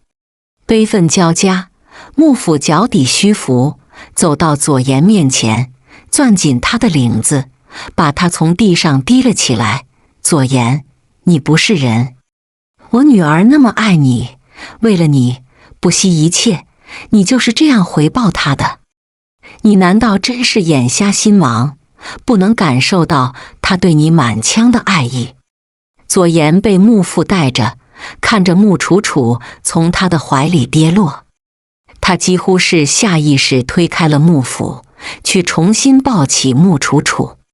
他怎么会不知道木楚楚爱他？他就是仗着木楚楚对他的爱，才敢有恃无恐。跟着木父前来的记者们将长枪短炮对准了手术室的门，闪光灯疯狂地闪个不停。穆罕默忙于将记者们隔绝在外，一时忽视了左岩这边的情况。左岩，我的女儿今年才23岁，她的人生才刚刚开始。现在穆父悲痛欲绝，苍老的脸上是一个父亲的无奈与痛心。你害死了她，我绝对不会放过你。沉痛中，他抓住了架子上的手术刀，拉着左岩的肩膀，把手术刀捅入他的身体里。左岩低头看了一眼，疼痛在一瞬间到达顶峰，扩散至他全身，可远不及他身上的疼痛。他的唇突然裂开，向上扬起。他可以躲开的，但他没有。他想，这样他就能去陪穆楚楚了吧？他欠穆楚楚的，总能还清了吧？看着左岩的身体里源源不断地流出鲜血，穆父唉声大笑，一边哭一边笑，癫狂至极。怎么出血了？那个人把刀捅进了左先生身体。听到记者们的议论声，穆罕默猛地回头，就见左岩躺在地上，腹部流着鲜血，却还在地上爬行，想要抵达到穆楚楚身边。而穆父的脸上是哀痛的决绝。砰！幕府冲向一旁的墙壁，毫不犹豫地撞击了上去。鲜血像朵妖冶的罂粟，在瞬间四溅。穆罕默推开了记者，左先生。他捂住左岩的伤处，给他止血。还不快叫医生！穆罕默扭头对着已经完全愣住的护士咆哮。好。护士慌慌张张地跑了出去。记者们还举着镜头在拍。穆罕默恼怒咆哮：别拍了，都给我滚！他的怒声无人回应，那些记者就像没有感情的机器，满脑子只想着怎么获得明天的头版头条。左岩拉开穆罕默的手。左先生。穆罕默满是担忧，重新按住左岩的伤口。左岩不管不顾，伸长了手，要去触摸穆楚楚的脸。凝望着穆楚楚，左岩的眼眶渐渐湿润，一滴泪从他的脸颊流了下来。鲜血的流失使他的意识开始涣散，饶是他用强大的意志力支撑，到底还是抵抗不住，不得已闭上了眼。医生来了，将左岩和穆府分别抬上了手术台，送往另一间手术室。都让让，人命关天，别挤了。记者们分列成两道，继续拍照录像。左岩和穆府被送进手术室，手术室的大门重重关合上。左岩呢？为什么还不来看我？麻醉药药效一过，江宁熙整个人恢复过来后，就对着护工厉声质问。护工唯唯诺诺，穆楚楚在给你捐肾过程中死了。左先生还在那边陪他。都死了，还陪什么陪？江宁熙有些意外。扶我起来，我去看看。江宁熙发话，护工立马上前搭把手，然后给江宁熙披上一件外套。江宁熙由护工扶着走到走廊拐角，才让护工回去。他想独自到左岩面前埋惨，博取他的同情。只是左岩没见到，倒是叫他见到了另外一幕。陆明初扛着一个装尸袋走进了手术室，他把袋子里的人放了出来，摆放在地上，然后在地上倒上了汽油。而后他抱起了躺在地上的穆楚楚，楚楚别怕，我这就带你走。他撩开穆楚楚额前的碎发，眼神里全是疼惜，原谅我擅自做主，但我只想到这个方法带你离开，以后你不用再受左岩威胁，我会帮着你重新开始。陆明初的眼睛里是认真与专注，他的声音平和轻缓，却又透着股不容置喙的坚定。他将穆楚楚打横抱起，丢下打火机，阔步离开。他身后火光顿时窜起，烧灼一片。角落里的江宁熙眼神阴鸷，所以穆楚楚没死，这不过是用来迷惑左岩的障眼法。想到左岩这段时间的反常行为，江宁熙凝眉深思后拨打了一个电话。我要你借我人手，对，帮我解决掉一男一女。医生给左岩处理完伤口，不久他就醒了过来，从病床上起来，立马前往手术室。穆寒默沉默地陪伴着左岩，在他以为左岩站不稳时，想要搀扶，就被左岩一把推开。左岩目光坚定，脚步越来越快。穆楚楚还一个人在手术室，他不能留下他。但当他走在走廊末端时，就闻到刺鼻且浓重的烟熏味。不好了，起火了！医院的工作人员遮掩着口鼻，带着病人撤离。穆楚楚还在里面。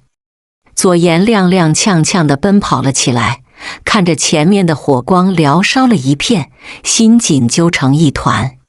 左先生，你不能进去！穆寒默拦着他，阻止他继续前进。再往前，你会被烧死的！给我闪开！他还在里面。左岩挣扎了起来，他还在等着他。他已经伤害过他很多次了，他不能再让他一个人独自去面临火灾。他用尽了一身的蛮力，推开了穆寒默，想要冲进火场。穆寒默迅速跑了过来，抱着紧左岩。左岩和他僵持拉锯，瞬间火势缭绕得更加凶猛，簇簇火光不断升起，浓烟贯穿了整个走廊。紧接着，轰！伴随着一声巨响，手术室的天花板坍塌。左岩狠狠瞪大了双眸，穆楚楚！他狂吼着往前冲。穆寒默顶着他的腰腹，拉扯着他的伤口，带着他一路后退。让我过去！左岩声嘶力竭，他的额头上青筋暴起，腰腹的伤口不断地流出鲜血，但他像是感觉不到疼痛。他只想要奔赴到穆楚楚身边。左先生，穆小姐已经死了，你现在过去根本无济于事。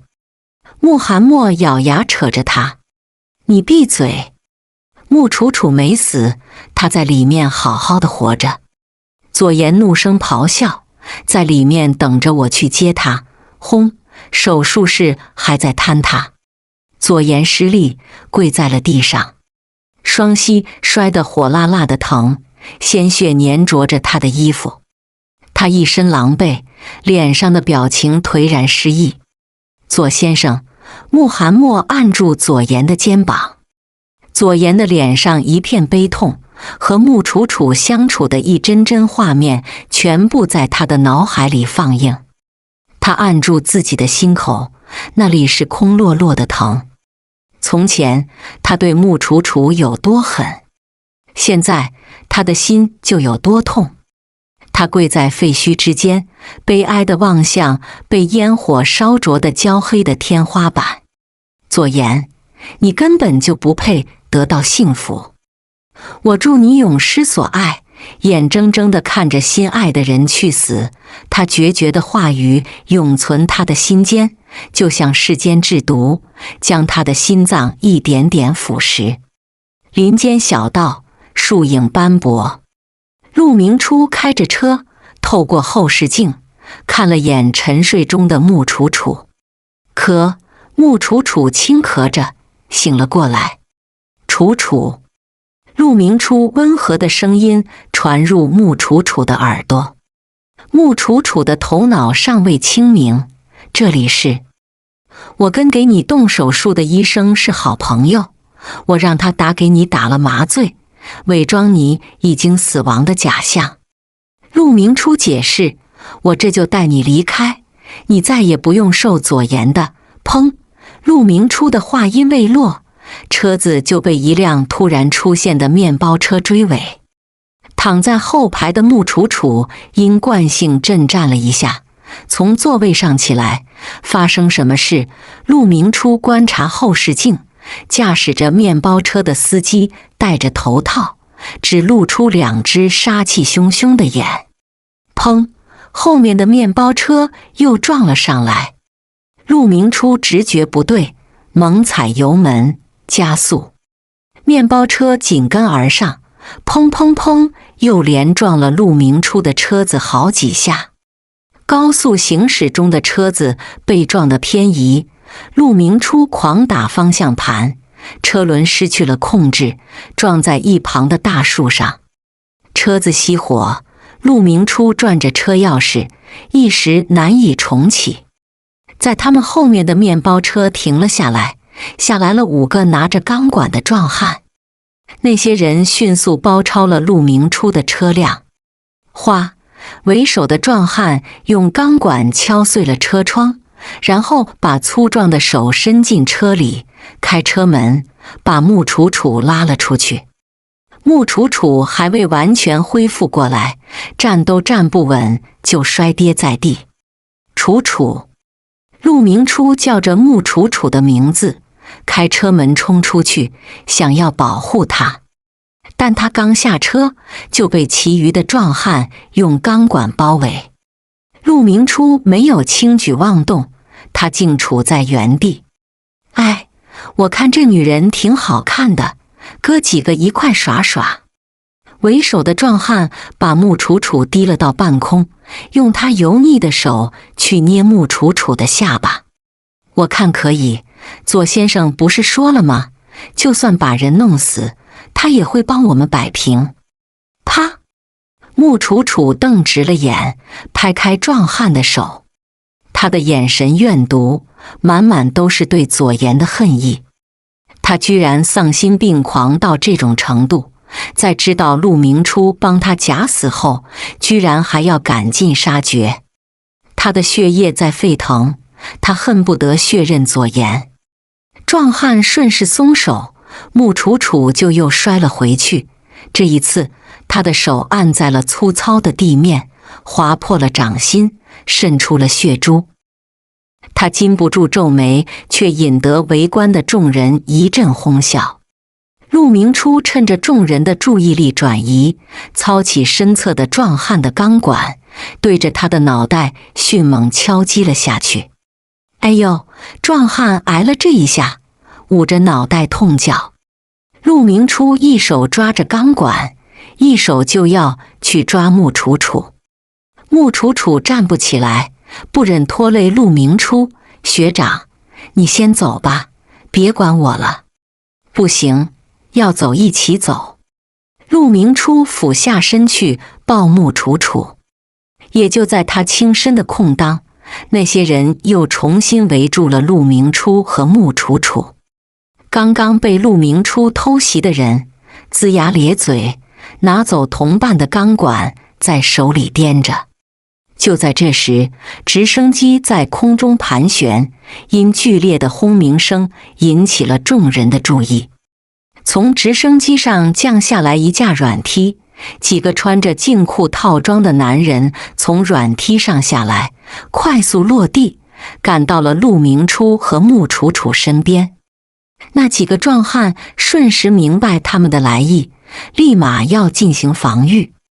那些男人训练有素，一看就是练家子，很快就将壮汉们制服。眼看被擒，坐在面包车驾驶位上的壮汉踩下油门，驾着车子冲撞过来。那些男人不得不闪避，壮汉们趁机攀上面包车，侥幸逃脱。那些人离去后，那些穿着套装的男人恭敬地对陆明初道：“少爷，已经准备妥当，直升机在前面空地降落，请跟我们一步吧。”穆楚楚看向陆明初，陆明初点下头，抱着他离开。到达直升机停放处，因直升机的螺旋桨旋转带来的飓风，穆楚楚缩成小小一团，蜷缩在陆明初怀里。陆明初将他抱上直升机，直升机升向了高空，望着窗外的景色，穆楚楚说不清是什么感受。陆明初拉了拉穆楚楚的手，不要担心，只管向前看。现在没有谁能再阻碍你。你父亲，我让人去把他接去疗养院，你不用担心，只管好好生活。穆楚楚望向陆明初，眼里充满了感激。1周后，穆楚楚坐在沙发上，看着电视上的新闻。因为穆附带记者上医院闹事，关于左岩虐妻家暴的新闻层出不穷，左氏的股票也受到影响。穆楚楚乐于见到这样一幕，但令他没想到的是，左岩居然为他举办葬礼，还要将他葬入他们左家的陵园。媒体的无人机转播现场画面，左岩抱着骨灰盒从一辆黑色的轿车上下来，一脸消沉。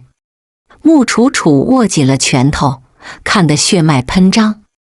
明明是他残忍无情地把他逼上绝路，现在为了自己的利益，居然在伪装深情。左岩当真无耻！穆楚楚死死地盯着他在电视里的身影，恨不得冲破时空的阻隔，冲到左岩面前去拆穿他的真面目。左岩低垂着头，只是凝望着骨灰盒，但不知怎地，他忽地抬眸，恰好和一直注视着电视屏幕的穆楚楚对视。穆楚楚心头一震，把唇咬得出血，他的手更是抓住了自己的手臂，掐捏着，似乎这样可以缓解他的疼痛。忽的，他手背一重，扭头望去，就见陆明初握住了他手，把他的手指一根根掰开，查看他手心里的血痕。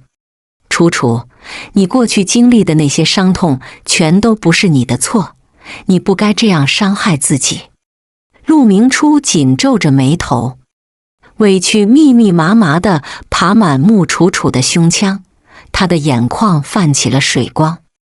不是他的错，可他却没办法把那些从左岩和江宁熙身上讨要回来。有我在，我会帮你的。陆明初用指腹擦去他的眼泪，心疼地将他拉入怀中。穆楚楚泪光盈闪，终有一天，他一定要让左岩付出应付的代价。葬礼现场，天空飘落小雨，雨水洒落在左岩的肩头，打湿了他的西服，他丝毫没有理会。他就站在穆楚楚的坟前，凝望着青石碑，直到一把伞为他遮挡了一方天地。江宁熙撑着伞，搭上了他的手臂。我很感谢楚楚为我做的一切。左岩微顿，转眸，我不会娶你，但我会记得你从前为我做的一切。他该明白的，穆楚楚才是他应该爱的人。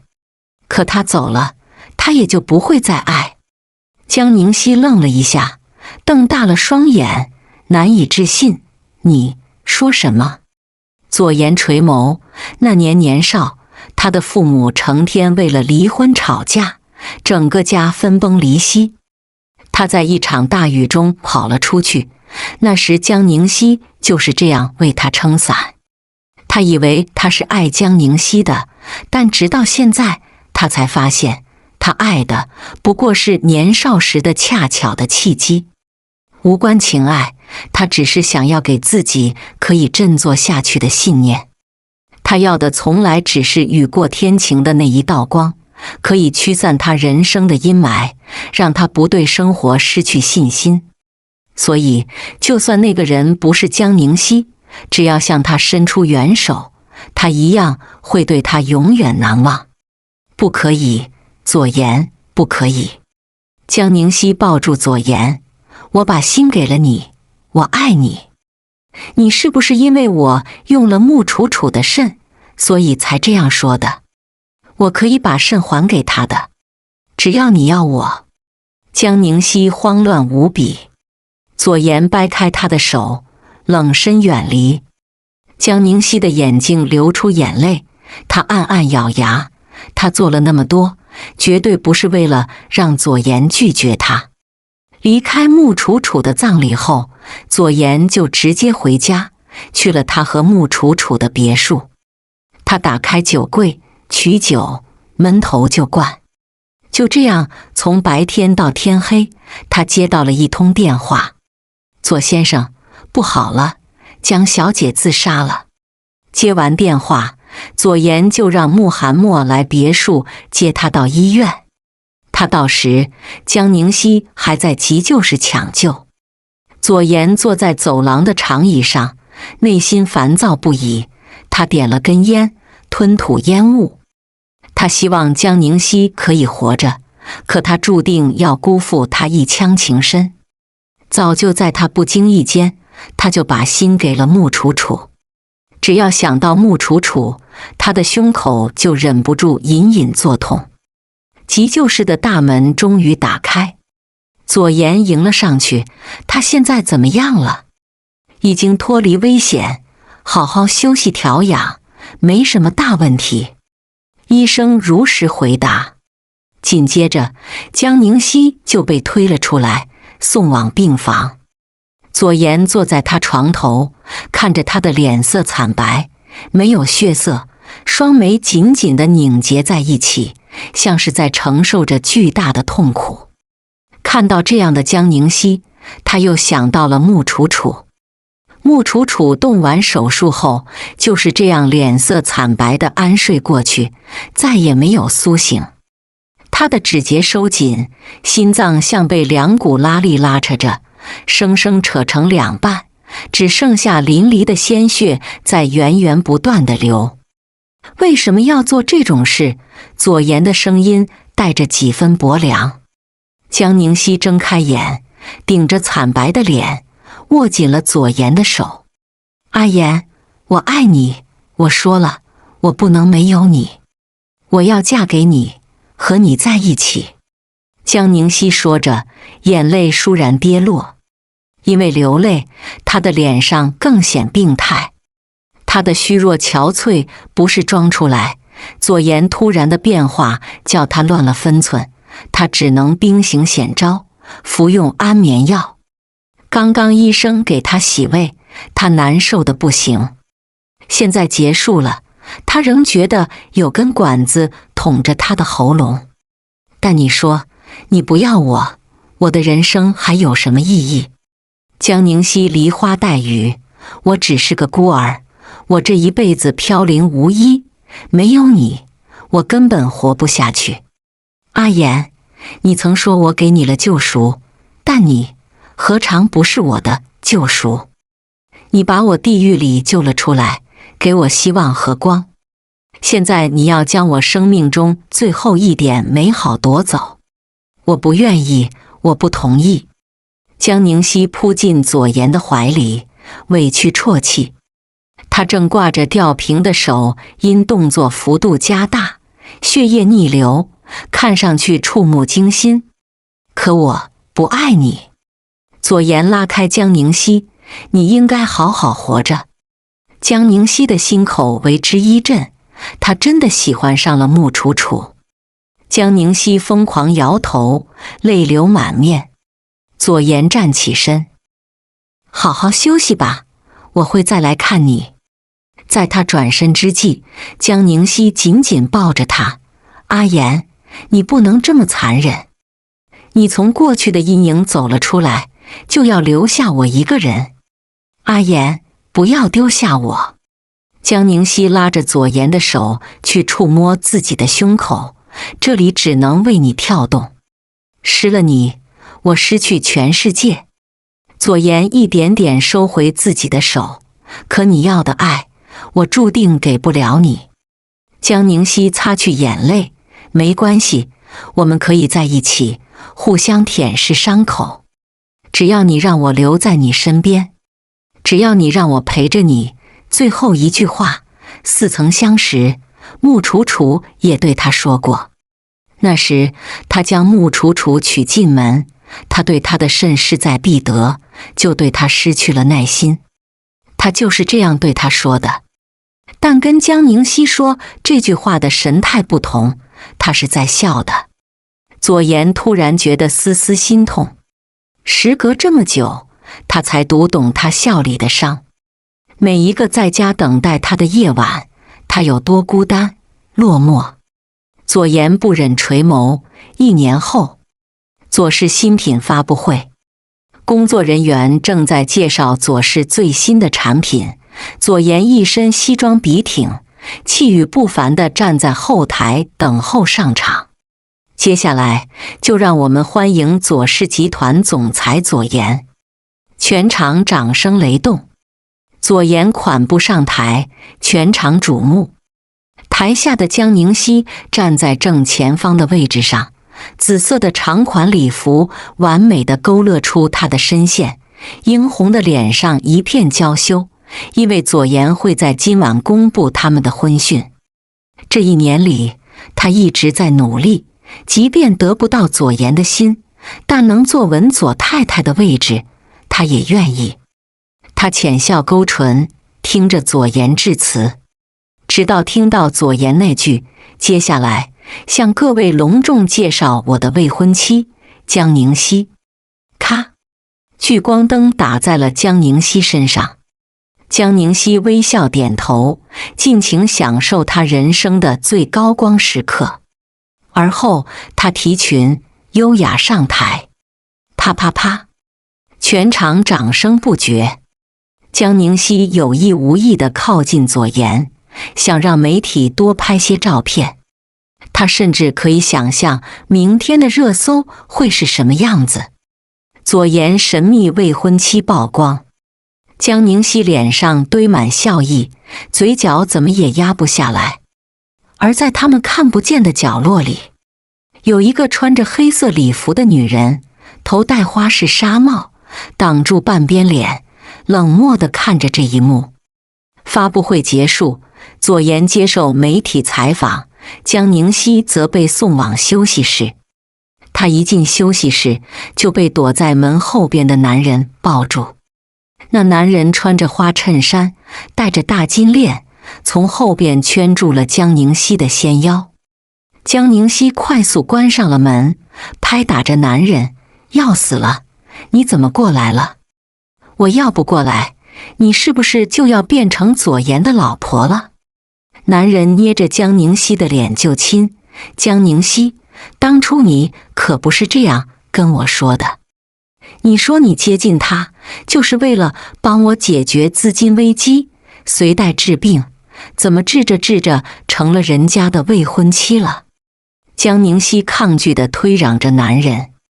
男人一把抱起江宁熙，把她推上了沙发，附身而上。“我可以解释的。”江宁熙抵着他凑过来的唇。这个男人是他的高中同学，原先他以为自己傍上了个富二代，没想到这家伙的家里很快就破产了。不过虽说他成天游手好闲，但也结交了不少道上的人。解释，哼，我看你就是想把我甩了吧。与此同时，穆罕默见左岩状态不佳，帮左岩提前结束了采访。左岩正往休息室走，走到休息室门口，听到了里面男女的对话声，鬼使神差地停下了脚步。江宁熙，我是真心喜欢你，你赶紧把你跟那个左岩的破烂事给我理清楚了。男人的声音透着满满的威胁，要不然就你干的那些事，我可全都给你抖出来。我干什么了？江宁熙矢口否认。干什么了？不是你让我给你搞进药，买通医生，把药混进那个穆什么楚的妈妈的药里，不然他妈会那么快死。男人不屑轻嗤。行，这个你可以不认。你让阿强去追杀穆楚楚的事，我可有录音。屋外的左岩脸色一沉，一股怒火在他的身体里窜动。好了好了，你对我好，我知道。江宁熙倒是没料到男人录了音，当下只好尽力安抚，但要叫他不当左太太，那是不可能的。行了，你快走吧，待会左岩可就来了。江宁熙催促着男人。左岩面色铁青，听着屋子里又响起了一阵吸吮声，那两个人吻得难舍难分。砰！左岩一脚踢开了休息室的门。正在和男人亲吻的江宁熙慌慌张张地推开了男人。阿言，你怎么来了？他慌乱地擦了擦嘴，唇上的口红早已错位。你别误会，这是我朋友，得知我订婚了，特意来祝贺我。我全都听到了，江宁熙。你还想要狡辩到什么时候？左岩怒不可遏。阿言，你搞错了，我怎么可能会背叛你？